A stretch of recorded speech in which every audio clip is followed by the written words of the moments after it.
All right. You all know why we're here and what we came to do this year. This is only the beginning of a very long season, but Game 1 means just as much as Game 82. Now, we have some new faces here that I really expect to make an impact for us this season. We've already seen flashes of what they can do for us, but I expect all of you to go out there and execute just like we did in camp. Ain't no more excuses. It's time to get serious. If we play our brand of basketball, there's no telling where this team can go. So get out there, get warm, and let's go win this game.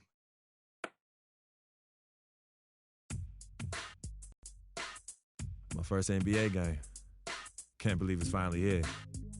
You work your entire life for something, and then when it's right in front of you, it's almost hard to believe. But I'm ready.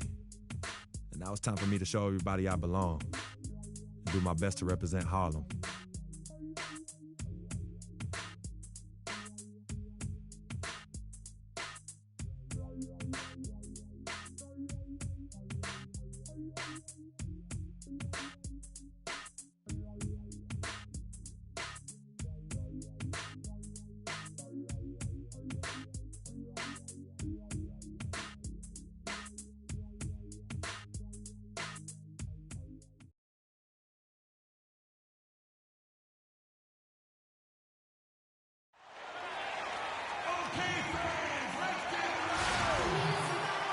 Thanks for tuning in to the NBA on 2K Sports.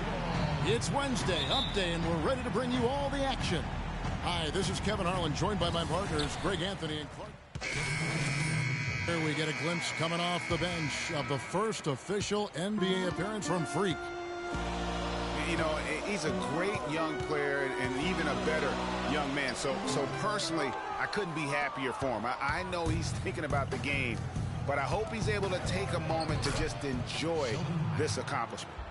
Well said, and I hope so too. I mean, as a player, you want to stay even-keeled, but it's almost impossible. I mean, there's just so much that you've gone through to reach this point. It has to be emotional. And here we see the debut of Freak, the kid from Harlem. His first time on an NBA floor, and Clark, it's a moment that he's worked very hard to achieve, and his family has got to be proud. Extremely so, Kevin. It's been a long journey for him, but every level along the way, he's found success. High school phenom, playing for a college championship. I wouldn't bet against this kid on anything when it comes to basketball. Well, with Freak Clark, there was a question whether he would stay another year in college. Really was a tough decision for him, but he ended up coming out after his freshman year. And, Kevin, it's really hard to blame a guy like Freak for doing that. I mean, he's clearly NBA ready, and he's putting a lot at risk for every year he stays in school when he could be on the NBA clock. Just 5 to shoot. The Jazz need to get off a shot here. And it's good. Freak gets it to go, and that's not just any basket, folks. Those are his first points here in the NBA. Well, for Detroit, their last game, a loss to the Hawks in Atlanta.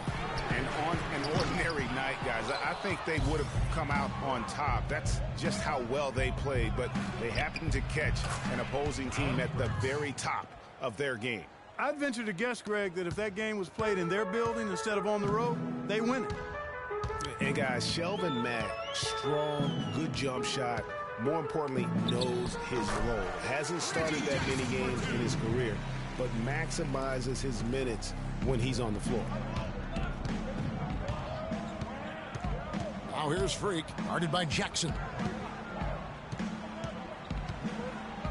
Now Freak.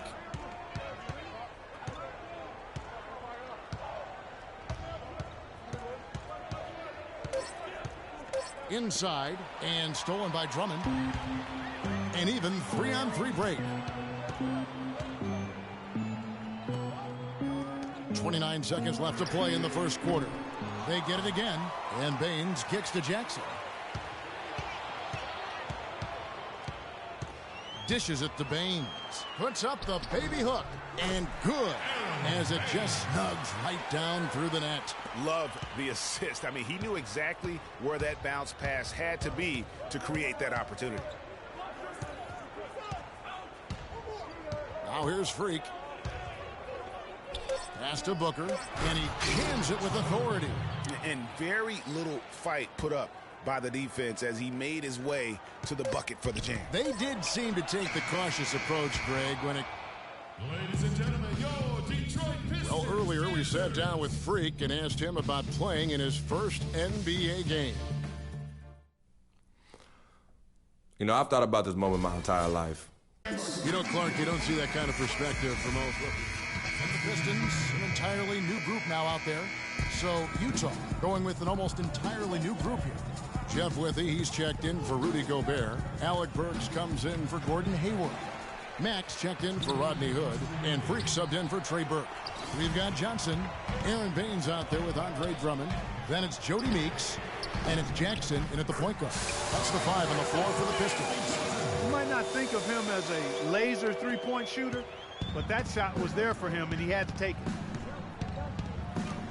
Withey kicks to Mack. Nice ball movement by Utah. Here's Freak. The Jazz with another miss. The Pistons have gone 7 of 14 in the second quarter, shooting to the tune of 50%. Here's Meeks. Can't tie it up as that one's no good. Well, the effort was there, but he just couldn't quite fight his way through traffic. Utah was so tough near the end of last season, Greg. They weren't going to make the playoffs, but they did give other teams some trouble. It's a great point. And how about going 19-10 after the All-Star break? Another team that would have been in the playoffs if they were in the East.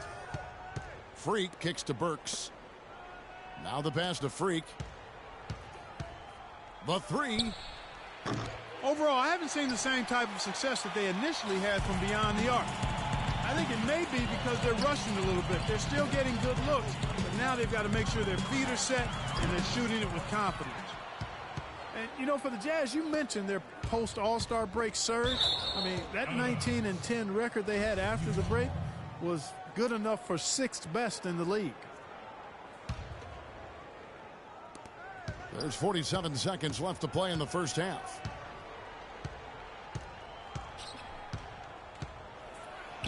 That's good. And really, the Jazz were a team nobody wanted to play after the break. They were over 500 against the rest of the West and had some big wins over playoff teams in the process. Clearly a 2-for-1 situation here, guys.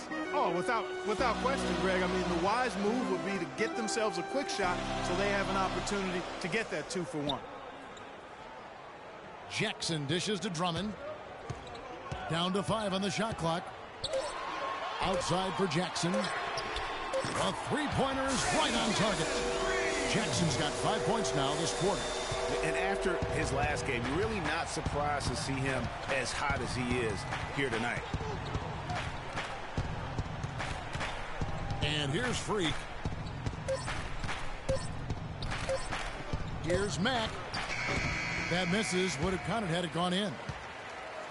And the first half.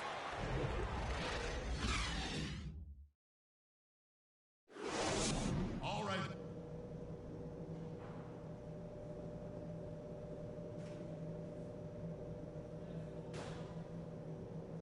Ladies and gentlemen, the third quarter now beginning. Both sides looking to pull away in the last half of the game. And so it's Utah who scraped by with a win. This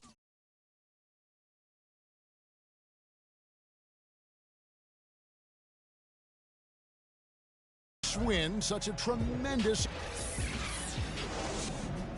The 2K Sports postgame show.